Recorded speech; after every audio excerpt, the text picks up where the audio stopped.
সাহরির সময় ভোর রাতের সময়টা হলো দোয়া কবুলের সবচেয়ে মোক্ষম সময়। আমরা রমজানে সাহারির আগে তাহাজ্জুদ পড়তে চাই কি চাই না? আল্লাহ সুবহানাহু ওয়া তাআলা ডেকে ডেকে বান্দার ক্ষমা ঘোষণা করেন, বিপদ আপদ দূর করেন, অসুখ বিসুখ দূর করেন। এই সময়টা হলো রাতের শেষ প্রহর, ফজরের আগের সময়টা। এই নামাজটারে আল্লাহ বড্ড ভালোবাসেন, কেন জানেন? কারণ গভীর ঘুমকে স্যাক্রিফাইস করে আমরা এই নামাজ পড়ি। সাহরির সময় ভোর রাতের সময়টা হলো দোয়া কবুলের সবচেয়ে মোক্ষম সময়। 24 ঘন্টার ভিতরে দোয়া কবুলের সবচেয়ে আদর্শ সময়, যে সময়ের দোয়া কবুলের সম্ভাবনা সবচেয়ে বেশি, সেটা হলো ভোর রাতের সময়টা। আল্লাহ সুবহানাহু ওয়া তাআলা ডেকে ডেকে বান্দার ক্ষমা ঘোষণা করেন, বিপদ আপদ দূর করেন, অসুখ বিসুখ দূর করেন। এই সময়টা হলো রাতের শেষ প্রহর, ফজরের আগের সময়টা, তাহাজ্জুদের সময়টা। 11 মাস ধরে আমরা নানা ব্যস্ততার অজুহাতে আমাদের তাহাজ্জুদ পড়ার সুযোগ হয় না, ভোর রাতে ওঠার সুযোগ হয় না। ভাইরা আমার, রমাদানের মাস, আপনি তো সাহরি খাইতে দেরি উঠছেন। আপনার যেহেতু সাহরি খাওয়ার উদ্দেশ্যে উঠাই লাগে, তো আপনি কেন এই মাসে সাহরির সময় ভোর রাতের এই সময়টাতে যখন আল্লাহর সাধারণ ক্ষমা ঘোষণা করেন, ওই সময়টাতে আপনি কেন শুধুমাত্র খেয়ে পরে আপনি মসজিদে চলে যাবেন ফজরের জন্য?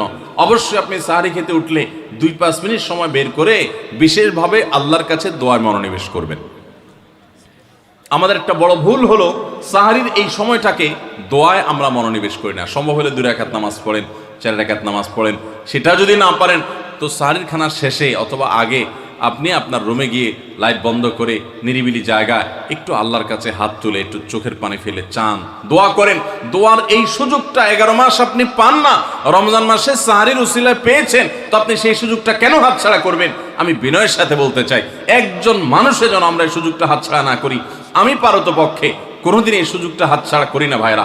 যেদিন কিছুই করতে পারি না, ওইরকম দোয়া করার সময় হয়তো নাই, কোনো কারণে দেরি হয়ে গেছে উঠতে উঠতে, ওই দিন খাইতে খাইতে মনে মনে দোয়া করার চেষ্টা করি, প্লেটটা ধুইতে ধুইতে দোয়া করার চেষ্টা করি।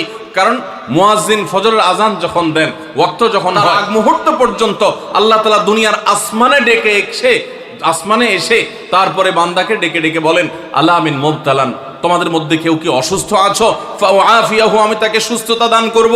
আলা মিন মুস্তাগফিরিন ফাগফির লাহ, তোমাদের মধ্যে কেউ কি আছো ক্ষমা প্রার্থনাকারী, আমি তাকে ক্ষমা করে দিব। এভাবে ডেকে ডেকে আল্লাহ তাআলা দিতে থাকেন। টোটাল 24 ঘন্টার মধ্যে যেই সময়টার দোয়া ফেরত দেয়া হয় না, যেই সময়টার দোয়া মিস হওয়ার সম্ভাবনা খুবই কম, আপনার দোয়ার বেসিক শর্তগুলো ঠিক থাকলে এই দোয়া কবুল হওয়ার সম্ভাবনা জোরালো, সেই সময়টা হলো ভোর রাতের সময়টা। রমজান মাসে এই সময়টাতে দোয়ার যে সুযোগ তৈরি হয়, দোয়ার যে বিশাল সুযোগ আপনি পান, এই সুযোগটা হাতছাড়া করে আপনি শুধুমাত্র খেয়ে দিয়ে এই সময়টাকে পার করে দেন, এটা কখনো বুদ্ধিমানের কাজ হতে পারে না।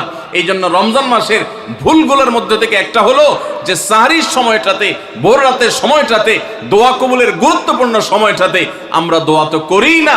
অনেকে ওই সময় আজকাল সাহরি পার্টি বের করেছেন, তামাশা বের করেছেন, অনেকে টেলিভিশনের প্রোগ্রাম দেখেন। কোন চ্যানেলে সাহরির সময়ের কোন প্রোগ্রাম এগুলো আগে রেকর্ড করা থাকে। সাহরির সময় আমরা টেলিভিশনে প্রোগ্রাম করতে চাই না, আগে রেকর্ড করা থাকে, সেগুলো চলে।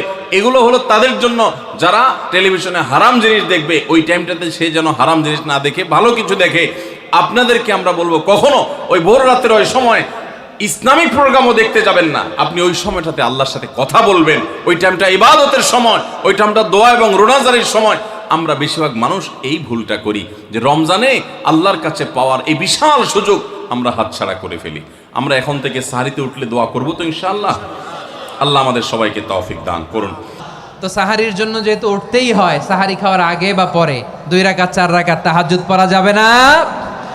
রব্বুল আলামিন বলেন, ওয়া মিনাল লাইলি ফাতাহাজ্জাদ বিহি নাফিলাতান লাকা আসা আইয়াবআসাকা রাব্বুকা মাকামান মাহমুদা।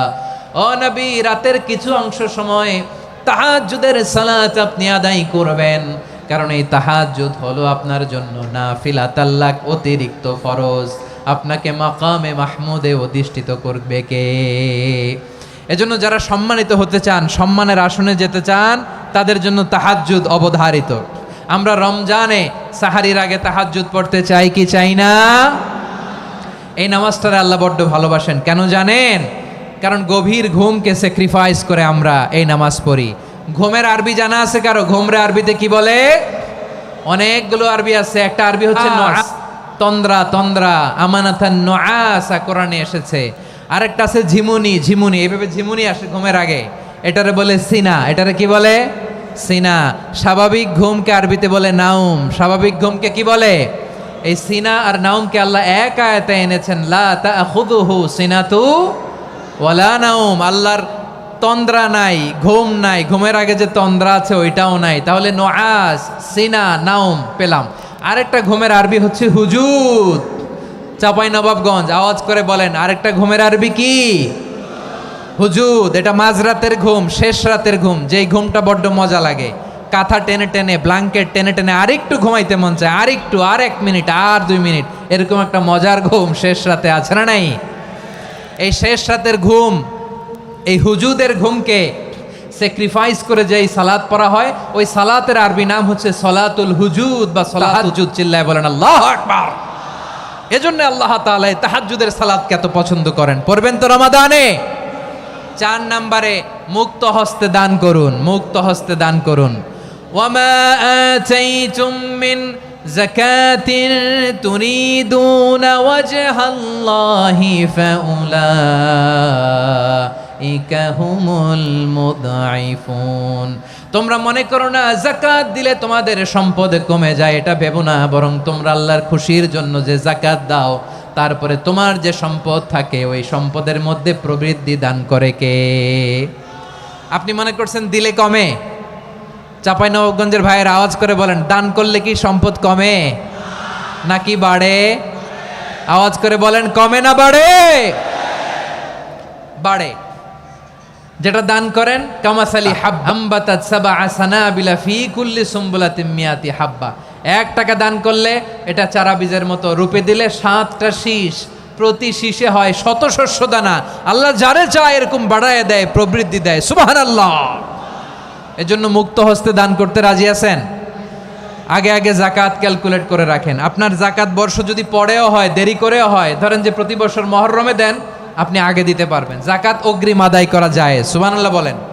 বিষ্ণু ঈসা ইসলাম রমাদানে এত দান করতেন, কানা আজওয়াদান নাস, কিন্তু রমাদানে আজওয়াদুন নাস আজওয়াদু বিল খাইরি মিনার রিহিল মুরসালা। প্রবাহিত বাতাসের চেয়ে বিশ্বনবী আরো বদান্যতা বেড়ে যেত। প্রবাহিত বাতাস যেমনি সবাইরে বাতাস দেয়, আস্তিক নাস্তিক মুমিন কাফির সবাইকে শীতল করে দেয়, তেমনি নবীজির রমাদানের দান ছিল এমন, কেউ নবীর কাছে চেয়ে ফিরে গিয়েছে এর নজির নাই। জোরে বলেন সুবহানাল্লাহ। রমাদানে দান করব, ইফতার শেয়ার করব। কাউকে ইফতারি করালে সারাদিন রোজা রেখে তার যে সওয়াব, আপনি ইফতার করানোর কারণে আপনার আমলনামায় ওই সওয়াব আল্লাহ ঢুকায় দিবেন। পড়েন সুবহানাল্লাহ।